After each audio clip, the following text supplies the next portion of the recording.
Starbucks is a bank and why it matters in the coming recession.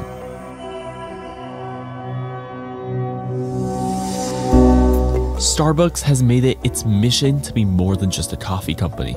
Since its inception in 1971, the brand has expanded from its first store in Seattle to nearly 25,000 locations worldwide. The company's success is due in part to Howard Schultz, Starbucks' current executive chairman and former CEO. After buying the company in 1987, he transformed it from a coffee bean store to a coffee shop. Schultz pioneered a new way of thinking about the brand. He positioned Starbucks as more than just another coffee shop.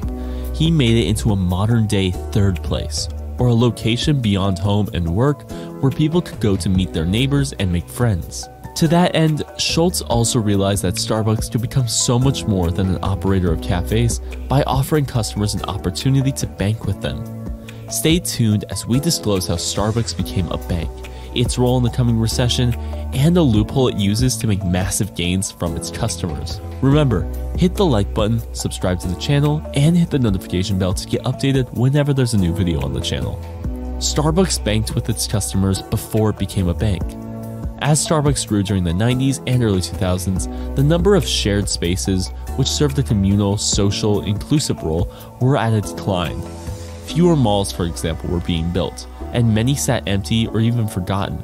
It was at this time that Starbucks started its expansion process while also meeting the needs of people who were self-employed or had begun working from home, effectively creating locations of good Wi-Fi, ample caffeine, and air conditioning.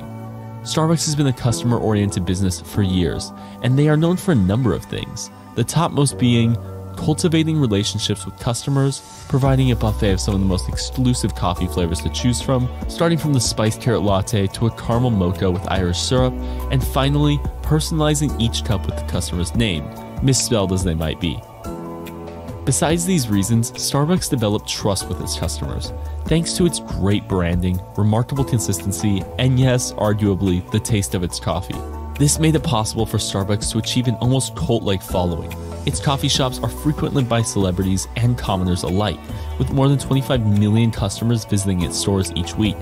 Because of this popularity, Starbucks grew its brand to a worldwide status. Over time, as the company expanded, between 2000 and 2007, Starbucks grew multiple times and opened around 1,500 new stores every year.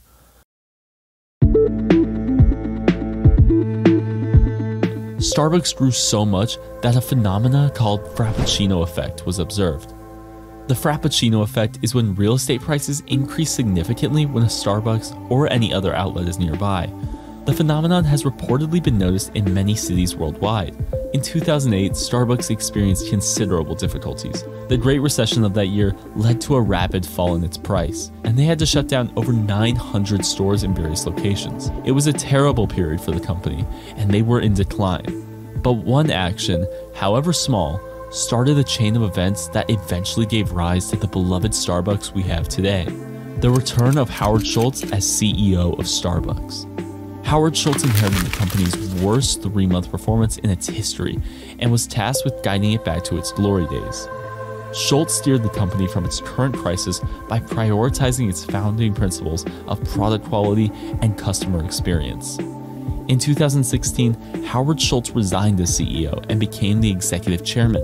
Starbucks has since grown and flourished into a multinational chain of coffee houses and roastery reserves.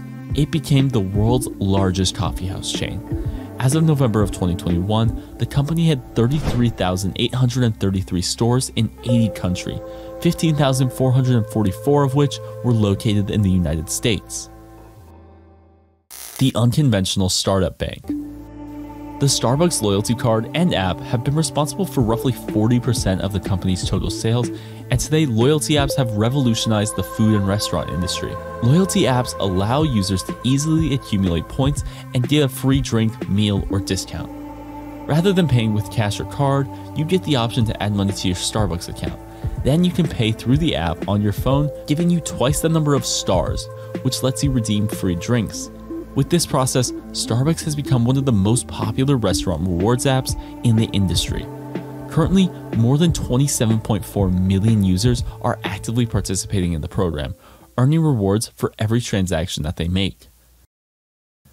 But here's the interesting bit. Given Starbucks' stature and size, customers aren't afraid to keep some of their money in their Starbucks card as they know they will need it sooner or later.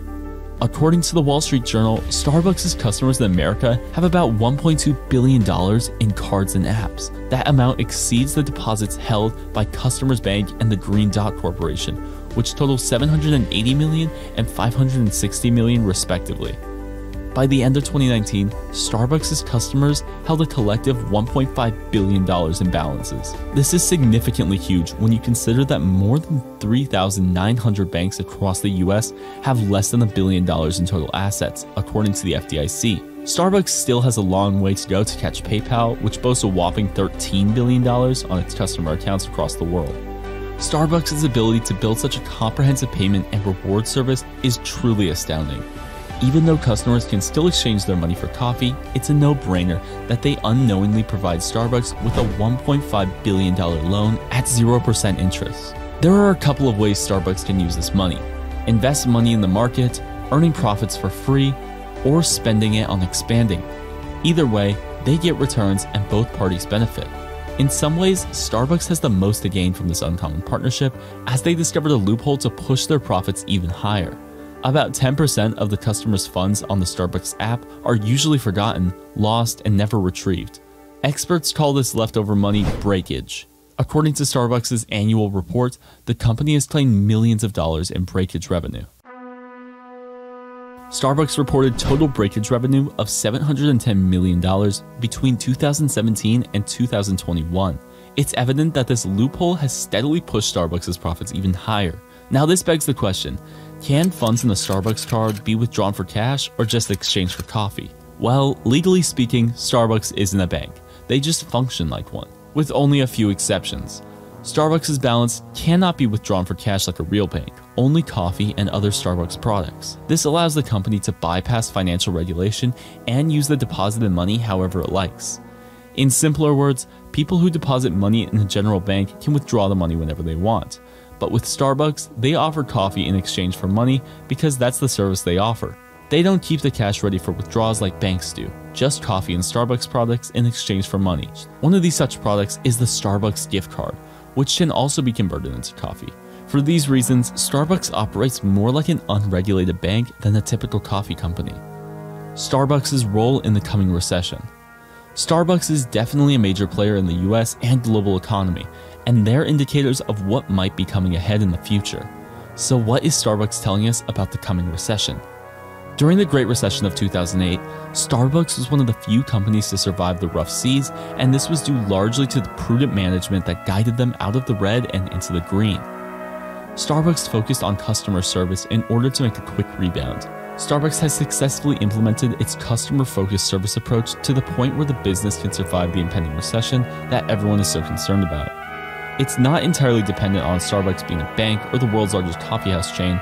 Rather, it's the company's unrivaled service to its customers and the strength of its loyalty program that ensures they can pull through from any crisis. Starbucks is genuinely committed to satisfying customers, and they've become an experience as a result of this commitment.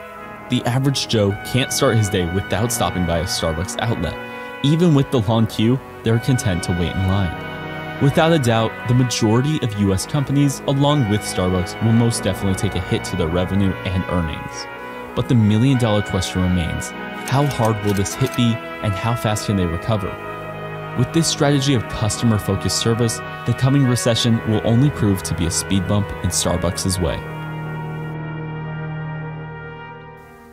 We've come to the end of the video. If you stayed till this point, then you must have found this content interesting. Tell us what you think in the comment section down below, and support us by hitting the like button. Also subscribe to the channel and hit the notification bell so you're notified when we upload valuable content like this. Thank you for your time. Until next time, stay inspired.